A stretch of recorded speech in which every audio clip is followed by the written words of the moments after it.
talking away. When Joel Miller met his brutal fate at the start of The Last of Us Part 2, fans were split. Some were devastated, others outraged, but almost everyone was shocked. Or were we? What if Joel's death was always inevitable?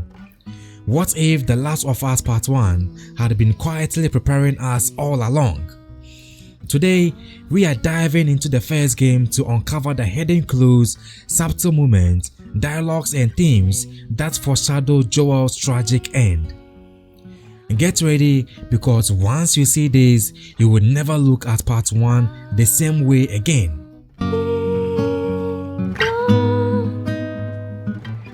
In a day or two.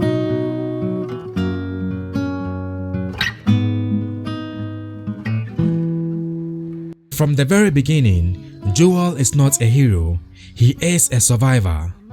In the 20 years after the outbreak, we meet a man hardened by loss and driven by instinct, not compassion. He and Tess are smugglers, not saints. They kill without hesitation, steal, and do what it takes to survive. One of the most chilling early hints comes from Tess herself. "We are shitty people, Joel. It's been that way for a long time." This line sets a precedent.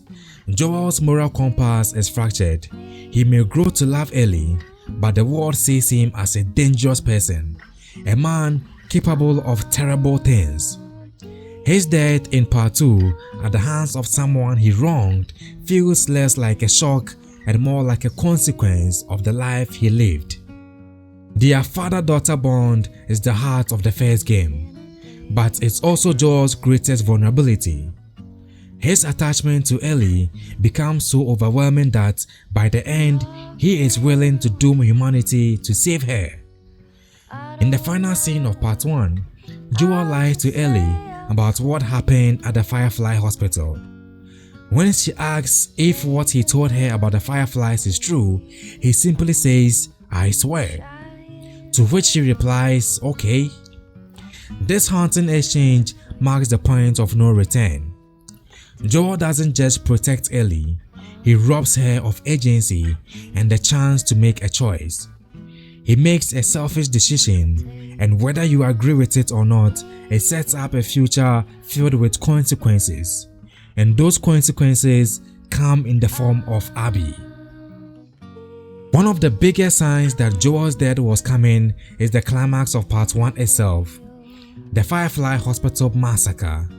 Joel kills dozens, scientists, soldiers, and perhaps most importantly, Abby's father, the lead surgeon.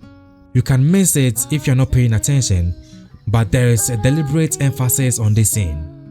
The game lingers on Joel killing the doctor, even giving you no choice but to pull the trigger. This isn't just a gameplay mechanic, it's storytelling.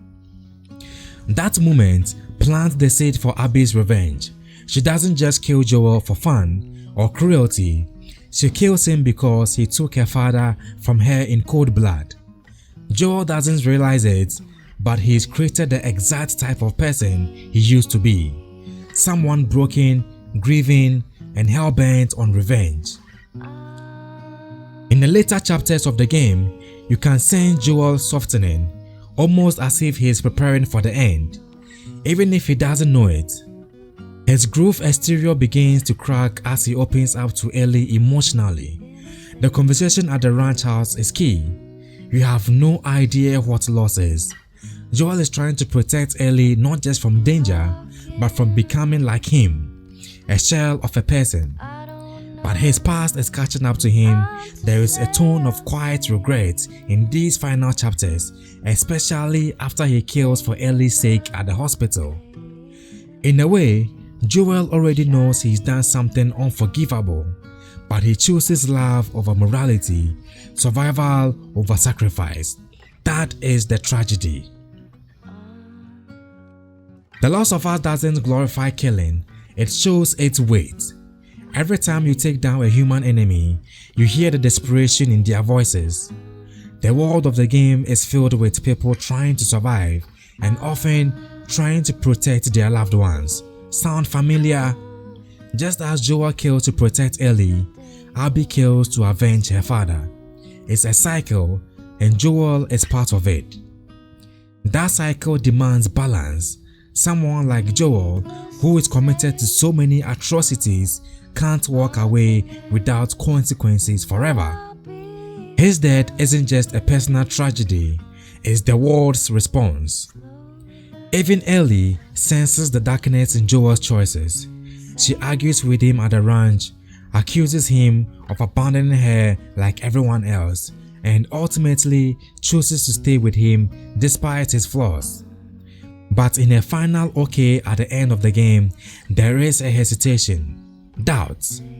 Ellie loves Joel, but some part of her knows he lied. And in The Last of Us Part 2, we learn that this doubt grows into resentment, just before it's too late to fix things. The emotional distance, the secrets, the unresolved tension, it all makes Joel's death hit even harder.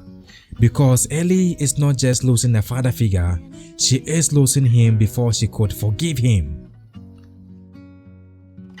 So was Joel's death inevitable? Yes, and not just because of Abby, not just because of what he did to the Fireflies, but because of who Joel had become, what he had done, and the world he lived in.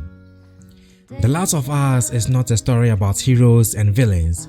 It's a story about people flawed, broken, and driven by love and fear.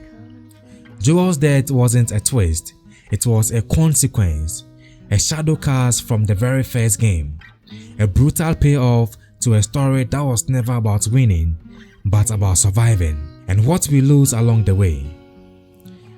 What do you think? Did you catch these clues the first time you played?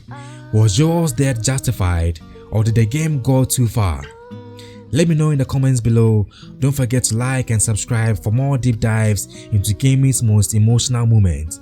Until next time, stay safe out there guys. See you in the next video. Bye bye. Needless to say, I'm odds and ends.